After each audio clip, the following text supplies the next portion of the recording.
चला आज बघूया आपण आपले MRGS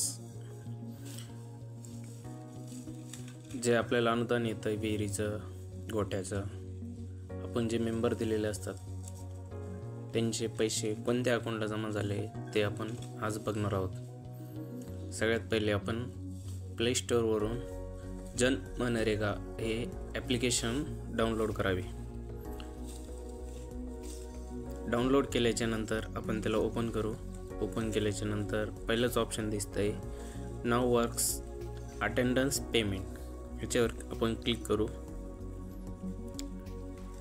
त्यानंतर आपल्याला स्टेट, डिस्ट्रिक्ट, ब्लॉक, ग्रामपंचायत आणि विलेज, फॅमिली ID असा इंटरफेस दिसेल आपल्याला। सगळ्यात पहिले आपण आपलं राज्य निवडू। त्यानंतर आपलं जे डिस्ट्रिक्ट असेल ती निवडू। त्यानंतर आपला जो तालुका येतो तो तालुका निवडावा। त्यानंतर आपण आपली ग्रामपंचायत निवडू।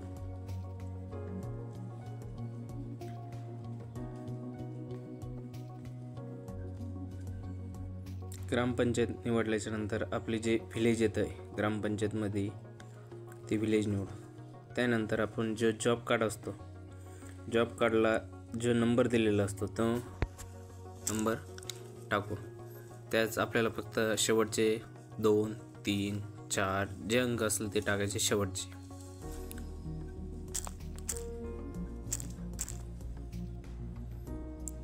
त्यानंतर आपण रिचार्ज करायचं।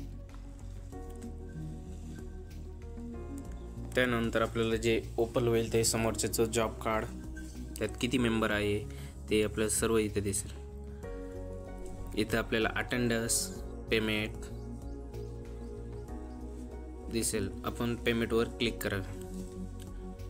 जे काही आपण मास्टर भरलेलं असेल ते आपल्याला इथं दिसेल। आणि सपोज आपण ज्या लोकांच्या विहिरीसाठी मास्टर घेतले आहे त्या व्यक्तीचं नाव आपल्याला दिसेल, त्यावर आपण क्लिक करू।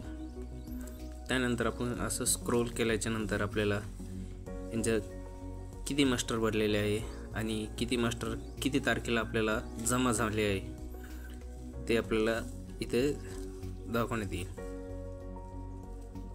आपलं मास्टरचं पेमेंट किती तारखेला जमा येईल ते पण दिसेल। आपण जी बँक दिली आहे त्या बँकेत पैसे न जमा होता अदर बँकेत जर जमा होत असेल तर ते बँक आपल्याला इथं समोरची कोणती बँक आहे, कोणत्या बँक अकाउंटमध्ये बॅलन्स जमा झाले आहे ते दिसेल। अशा प्रकारे आपण हे बघू शकतो। आणि समोरचा आपल्याला म्हणला बी तर बॅलन्स नाही तर त्याची बँक आपण सर्च मारू शकतो। धन्यवाद।